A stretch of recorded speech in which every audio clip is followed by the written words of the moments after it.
El cierre de la primera década del siglo XXI se caracteriza porque hay un relanzamiento de la diplomacia palestina.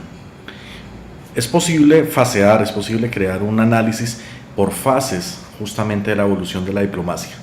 En primer lugar, se puede identificar una diplomacia en manos de la OLP, que fue característica de la década del 70, que fue característica de la década del 80, que permitió en 1988 la declaración de independencia del Estado palestino desde Argel, declaración de independencia que permitió cuando menos dos cosas. Por un lado, el reconocimiento de casi un centenar de los estados miembros del sistema internacional, evidentemente la mayoría de ellos del bloque árabe o en general del mundo musulmán o incluso en general del bloque de los no alineados.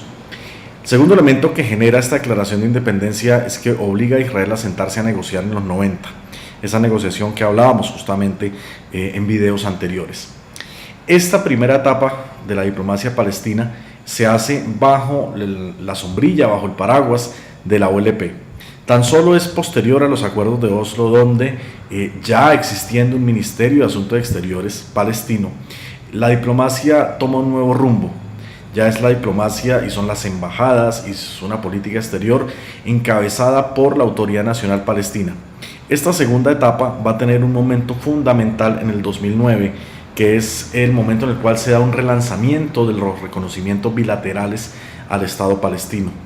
Relanzamiento que ocurre en América Latina, como lo vamos a ver a continuación, y que posteriormente va a dar paso a una tercera y a una cuarta etapa. Una tercera etapa cuando hablamos de reconocimientos multilaterales en el seno de la Asamblea General de las Naciones Unidas, y una cuarta etapa cuando hablamos de la membresía del Estado palestino a diferentes órganos y a diferentes tratados internacionales. Entonces, entremos en materia para analizar justamente en qué consiste este nuevo auge diplomático en el marco de la Autoridad Nacional Palestina y en el marco del Estado palestino. Lo primero que tenemos que mencionar entonces es esta nueva oleada de reconocimientos como parte de una nueva etapa en esta estrategia diplomática. Esta oleada de reconocimientos arranca en América Latina. Nosotros recordamos ese cierre de 2010, ese inicio de 2011, en el cual básicamente los estados de Mercosur, con Brasil a la cabeza y también la región andina con Venezuela a la cabeza, empezaron a hacer este reconocimiento. No obstante, esta oleada de Brasil tiene un antecedente inmediato y fue 2008 con el reconocimiento de Costa Rica y 2009 con el reconocimiento de República Dominicana, quienes se pueden identificar o se pueden entender como las pioneras en América Latina en cuanto al reconocimiento bilateral al Estado palestino. Brasil inicia la oleada en diciembre del 2010. Desde Mercosur lidera entonces esas voces que hablan del reconocimiento de Palestina. Aquí se abre una buena discusión y es la reacción de Israel, y es una buena discusión que ojalá muchos de los estados que aún no han reconocido a Palestina tomen nota de ella. Los brasileños hicieron un cálculo, ¿cuál sería la reacción de Israel?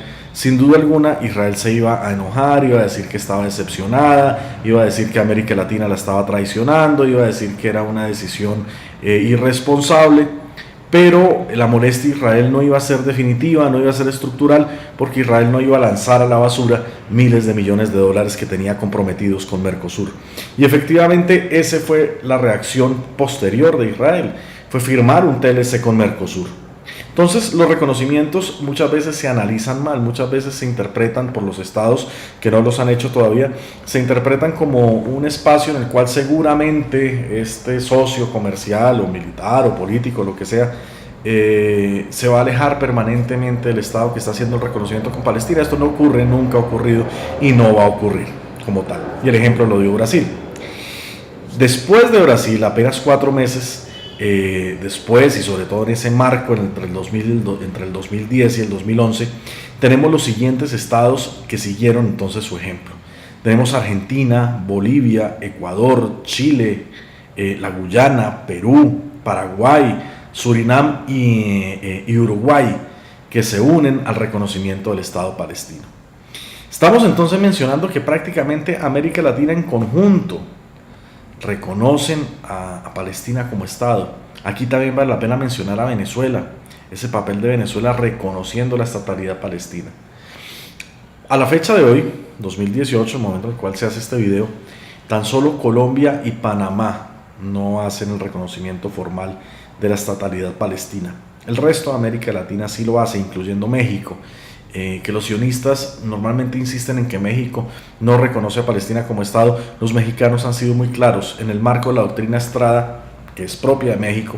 Ellos no necesitan hacer ningún documento de reconocimiento formal porque ellos no quieren hacerlo con otros estados lo que hicieron con ellos. Para ellos lo que determina la vida de un estado es el derecho a la autodeterminación, y Palestina lo tiene de sobra. Entonces tenemos una oleada de reconocimientos en América Latina que sube dramáticamente los reconocimientos bilaterales, que desde 1988 estaban en tan solo un centenar, apenas la mitad del sistema internacional, un poco más de la mitad. Posterior a este paso se abre una nueva etapa, y es intentar hacer un reconocimiento multilateral. Este reconocimiento multilateral se logra en el 2012 con la resolución 6719 del 29 de noviembre. Se votó el mismo día en el cual las Naciones Unidas lo han mencionado como el Día de Solidaridad con el pueblo palestino, el 29 de noviembre. Esta resolución tuvo una votación a favor de 138 estados, 41 estados manifestaron su abstención, 5 estados estuvieron ausentes y tan solo 9 estados votaron en contra. Para llegar a esta resolución, ¿qué antecedentes se pueden identificar? Por un lado, como lo mencioné, la Declaración de Independencia del Estado Palestino en 1988 y una resolución, la 43177 de la Asamblea General, donde la Asamblea General toma conocimiento, toma nota de esa proclamación de independencia. Eso le da una validez, obviamente una legitimidad a esta declaración de independencia. En el 2011, posteriormente, el presidente Mahmoud Abbas ya había solicitado el ingreso palestino a las Naciones Unidas como miembro pleno. Esta iniciativa tristemente no tiene un final feliz, básicamente porque no se logró encontrar los votos necesarios para poder poner la iniciativa a consulta, a votación, y por otro lado, obviamente, porque se contaba con el veto de Estados Unidos. Sin embargo, esto no impidió que se que se guiaran los esfuerzos hacia lograr la membresía en otras instancias de las Naciones Unidas, particularmente la UNESCO, la cual se logra en el 2011. Israel protestó, manifestó su descontento, bloqueó la UNESCO, le quitó los fondos. Hoy mismo Estados Unidos también le ha quitado los fondos a la UNESCO. Y yo me pregunto, así como me preguntaba en su momento en un diario colombiano donde escribió un artículo, yo me pregunto, ¿en qué se ve amenazada la seguridad de Israel por proteger bienes de importancia cultural para la humanidad? De ninguna forma. Se trata de una política tradicional de Israel por cerrar cualquier espacio de avance para Palestina. Entonces, tenemos que en el 2012, Palestina, y me regreso a la diapositiva anterior, Palestina es reconocida en las Naciones Unidas como Estado observador no miembro. Esto es muy importante.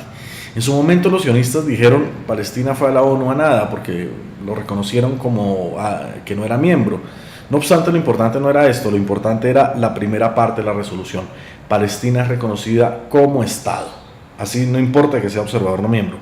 ¿Por qué razón? Porque a partir de este momento a los reconocimientos bilaterales se suma un reconocimiento multilateral. Ese reconocimiento multilateral va a ser fundamental para que Palestina después pueda firmar acuerdos internacionales, firmar tratados y hacer parte de organismos internacionales.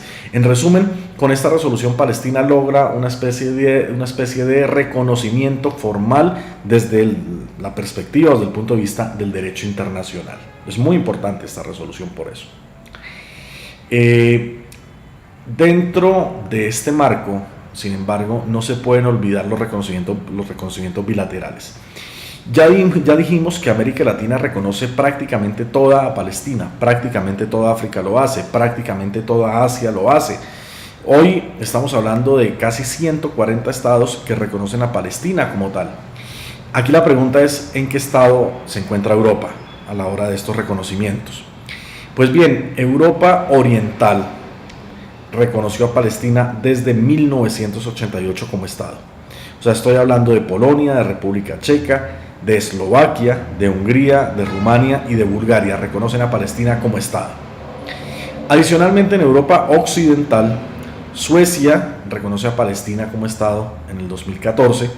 lo hace el Vaticano también, lo hace Irlanda también, y ocurre algo interesantísimo en el resto de Europa Oriental, y es que se consultan en los respectivos parlamentos del Reino Unido, de España, de Francia, de Italia, incluso de Alemania, y todos los parlamentos, sin excepción, votaron a favor de presionar al Ejecutivo de sus respectivos estados para que se reconociera a Palestina como Estado.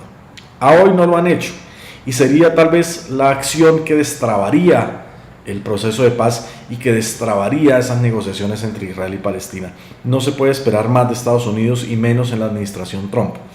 Hoy el balón está en manos de los europeos, y son estos pocos países, este puñado de países, los que pueden cambiar la balanza y destrabar las negociaciones. Vamos a ver qué ocurre finalmente en el futuro próximo.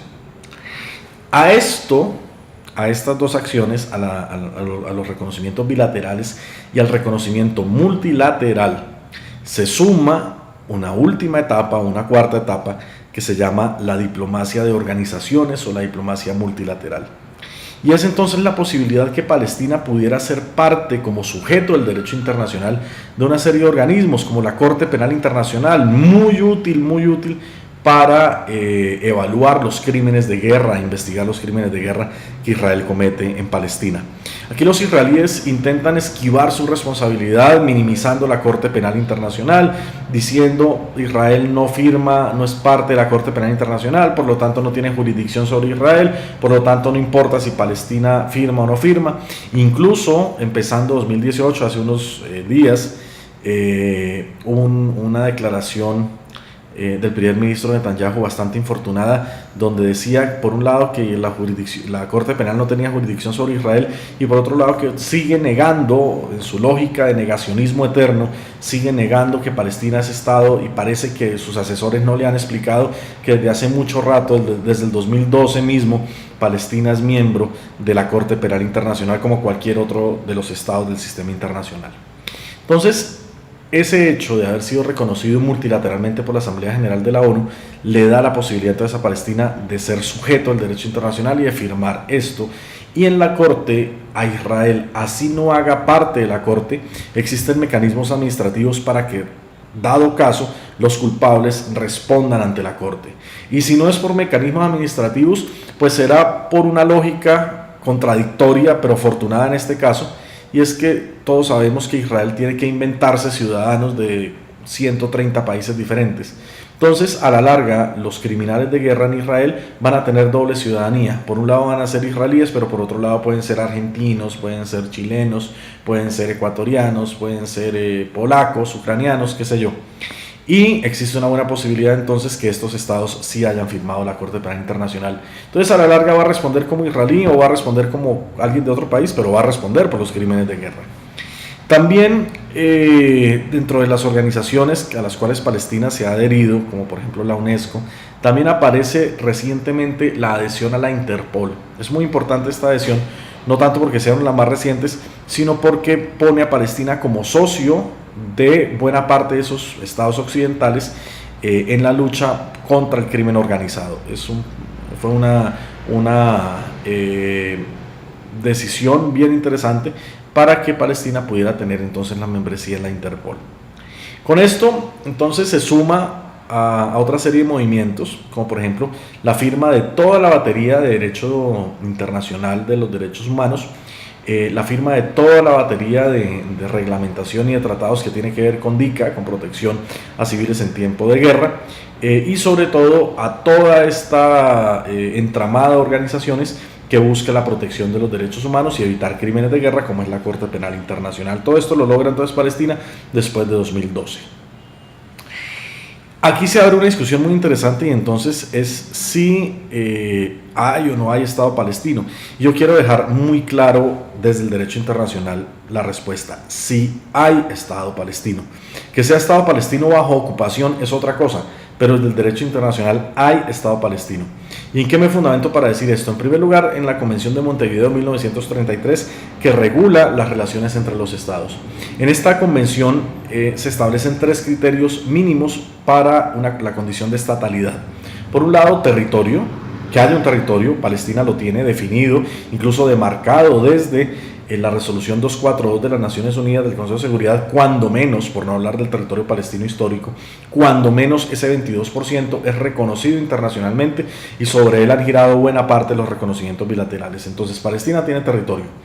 Nación, que es ese conjunto de ciudadanos que tienen una identidad común, que tienen un lenguaje común, tradiciones comunes, perspectivas comunes, incluso hasta una etnia común, lo tiene Palestina desde hace siglos. La jata palestina es representativa, la cofilla, los bordados palestinos son representativos, la comida palestina es representativa. Palestina no tiene que hacer lo que hace muchas veces Israel, que es intentar copiar la comida árabe para hacerla pasar como comida israelí, ni copiar la cofilla palestina para hacerla pasar como una cofilla israelí. Hay una identidad palestina de siglos atrás. Entonces, nación hay, y es una identidad que tiene una vocación política, que reclama su Estado, por lo tanto, nación hay. Y soberanía, que es el tercer elemento, territorio el primero, nación el segundo, y soberanía, que sería el tercero, también hay, porque la soberanía es un derecho del pueblo, emana del pueblo, y en la medida en que hayan palestinos hay soberanía, en la medida en que hayan palestinos ejerciendo su derecho a la autodeterminación hay soberanía.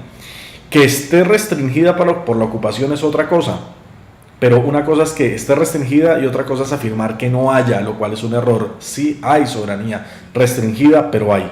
Por lo tanto, se completan los tres elementos que propone la Convención de Montevideo. Por otro lado, sumándole la Convención de Montevideo, se establece una cuarta característica, y es que haya capacidad para establecer relaciones diplomáticas. Y esta capacidad está demostrada con los reconocimientos bilaterales, 140 prácticamente, a Israel lo reconocen 160. Aquí también hay que insistir que no es necesario que sea la totalidad del sistema internacional. Tiene que ser un buen número el sistema internacional, pero no todos. A Israel lo reconocen 160 y nadie pone en duda la existencia de Israel. A Palestina lo reconocen 140. Sin duda, son las 3/4 partes del sistema internacional. Y además, cuando se va a las Naciones Unidas, se acaba de materializar esta idea con el ejercicio de diplomacia multilateral, con esa posibilidad que a nivel multilateral Palestina sea reconocida como Estado. Por lo tanto, cumple esta cuarta condición, tiene una capacidad para establecer relaciones diplomáticas que se extienden a organismos, como lo acabamos de ver, como la Corte Penal Internacional. Por lo tanto, Palestina cumple las condiciones de la Convención de Montevideo y cumple esta cuarta condición. Ergo, Palestina, desde el derecho internacional y desde las relaciones internacionales, es Estado, no hay ninguna duda. Y un ejemplo, vuelvo y lo menciono, nos lo dio la Corte Penal Internacional. Hace unos años Palestina presentó su membresía, la Corte tardó mucho en estudiar el caso y la respuesta fue: no puede ingresar porque no está clara su condición estatal. Después de haber ido a las Naciones Unidas, después del 2012, Palestina vuelve y presenta una solicitud de membresía, y en este momento la Corte no tardó meses ni años en pensar la respuesta, sino muy rápidamente respondió que efectivamente le daba la bienvenida a Palestina porque ya no había ninguna duda en su condición estatal. Después de este periodo de diplomacia, o más bien paralelo a este periodo de diplomacia, podemos hablar entonces de la política israelí e infortunadamente de la radicalización de lo radical. Benjamín Netanyahu ya es radical. Los que hemos estudiado el conflicto sabemos cuál es la postura de Benjamín Netanyahu en relación con la ocupación. Sin embargo, tenemos que decir que se encuentra por el camino a sectores más radicales. Y es, por ejemplo, el caso de Avigdor Lieberman, quien estamos viendo en la imagen. Y es el caso, por ejemplo, de Naftali Bennett. O es el caso de la ministra de Justicia, que llamaba al asesinato en masa de niños palestinos y los llamaba serpientes. Estos personajes más radicales, más allá de los tradicionalmente radicales, cuando empiezan a aparecer en la política israelí. Empiezan a aparecer desde el 2009, y aquí le podemos echar un vistazo al mapa de las elecciones israelíes del 2009 al 2015. En el 2009 el gobierno lo encabezó Kadima, con Tzipi Livni, que fue la responsable de la operación Plomo Fundido, con un Likud venido a menos, un Netanyahu relativamente venido a menos, pero fue Avigdor Lieberman quien inclina la balanza a favor de Tzipi Livni y le permitió construir gobierno. En el 2013 se intercambiaron los lugares de las elecciones del 2009, y entonces fue Benjamín Netanyahu con el Likud quien saca la mayoría de los votos. El partido de Yair Lapid lo sigue relativamente de cerca, pero son los partidos bastante radicales, por ejemplo con el partido de Naftali Bennett, los que le permiten, junto con el partido de Yair Lapid, los que le permiten a Benjamín Netanyahu armar gobierno.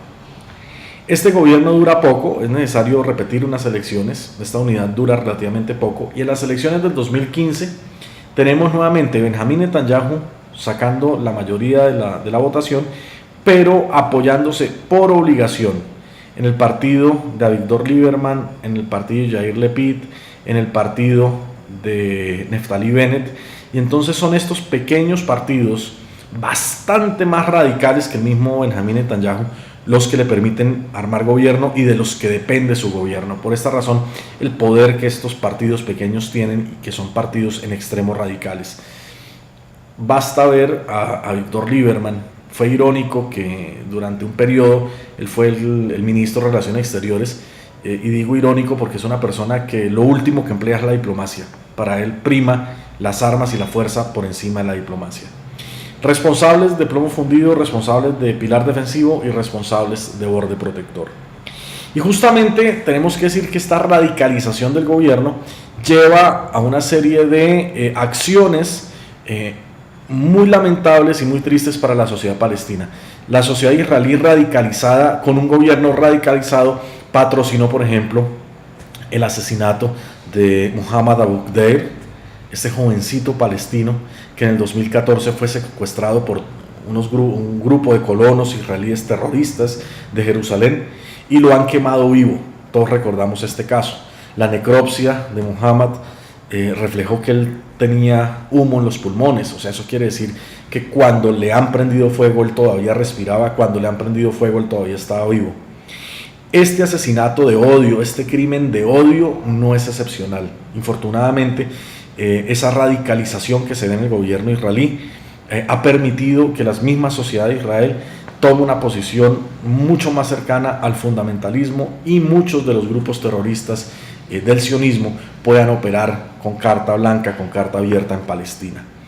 Este marco del asesinato de Muhammad Abu Khdeir nos recuerda también ese marco previo a la operación Borde Protector. Recordemos el punto de partida, ¿cuál fue? Unos jóvenes israelíes se pierden, están desaparecidos, y Benjamín Netanyahu, sin profundizar en la investigación, sin hacer algo serio, se atreve rápidamente a señalar a Hamas como el responsable. Empieza la operación Borde Protector y al cabo de 20 días de haber iniciado la operación, el comandante de la policía israelí de Jerusalén termina diciendo que Hamas no había tenido nada que ver en el secuestro. Entonces, fue un pretexto de Netanyahu más bien para realizar la operación Borde Protector. Esta operación Borde Protector ha sido de las más sangrientas que ha hecho Israel en Palestina. Más de 2.400 palestinos muertos en tan solo 50 días en el 2014. Más de 10.000 palestinos heridos. Más de 18.000 casas de Gaza totalmente destruidas, recordando que en el 2012 ya había ocurrido una operación militar de Israel y en el 2009-2010 había ocurrido la otra. Entonces estamos hablando que Gaza fue destruida 3 veces, cuando menos en los últimos 10 o 12 años. Destruida, arrasada prácticamente en su totalidad. 18.000 casas fueron destruidas totalmente y 73 instalaciones hospitalarias de Gaza fueron destruidas también en su totalidad. Entonces es un balance supremamente sangriento, el balance de Borde Protector y estos 50 días. Entonces recordamos escenas supremamente tristes, como estos niños palestinos que jugaban en la playa y la Marina de Guerra israelí dispara sus piezas de artillería naval y van a dar justamente contra estos niños de 8, de 10, de 12 años que corrían por la playa destrozándolos por completo. Todos recordamos esa escena de estos 600 niños que murieron en esta operación. 600 niños, de los 2.400 palestinos muertos, 600 fueron niños. De esos 2.400 palestinos muertos, el 85% eran civiles. Israel argumentó que se trataba de daño colateral. Me pregunto yo y les pregunto a ustedes, ¿cómo se puede hablar de daño colateral cuando se trata del 85% de las víctimas? Eso no es daño colateral, esto es fuego dirigido contra los civiles. Eso fue la operación Borde Protector. Así quedó Gaza. Este es un video, de pronto todos lo recordamos, pero este es un video que nos permite ver cómo quedó Gaza después de la operación. Y vamos a ver justamente esa destrucción. Vamos a ver justamente cómo Gaza queda completamente arrasada, manzanas enteras, cuadras enteras, hechas cenizas, hecha polvo.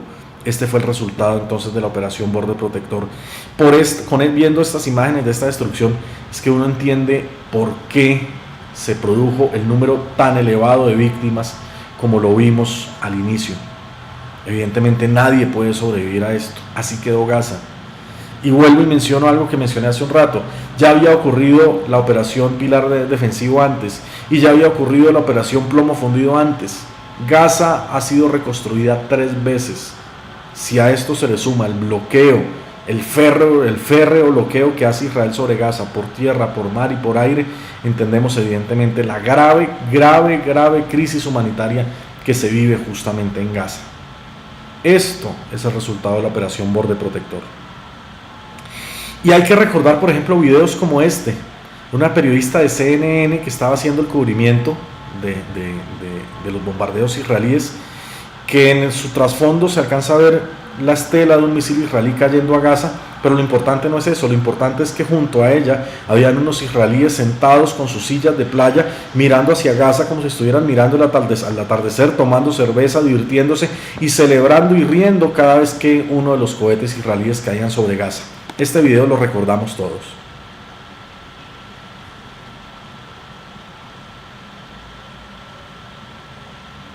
Este es el cohete que va cayendo sobre Gaza, y la reacción de la periodista cuando escucha a su alrededor a los israelíes celebrando, ahí los está señalando, a los israelíes celebrando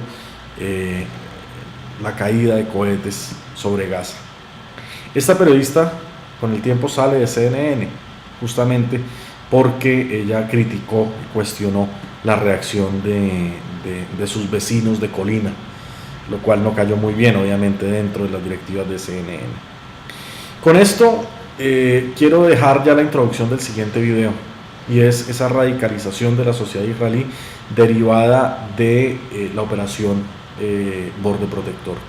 Vamos a ver en el siguiente video, por ejemplo, cómo Naciones Unidas reacciona a este genocidio, cómo funcionarios de las Naciones Unidas se ven afectados directamente por el fuego israelí, en qué terminan las investigaciones propuestas sobre el tema, cómo Israel se opone a estas negociaciones y antes al contrario patrocina una nueva espiral de odio en contra de los palestinos que implicaba dispararle a palestinos en la calle con la excusa que llevaban cuchillos y estaban dispuestos a atacar soldados israelíes. Esto lo vamos a ver entonces en un siguiente video. Muchas gracias.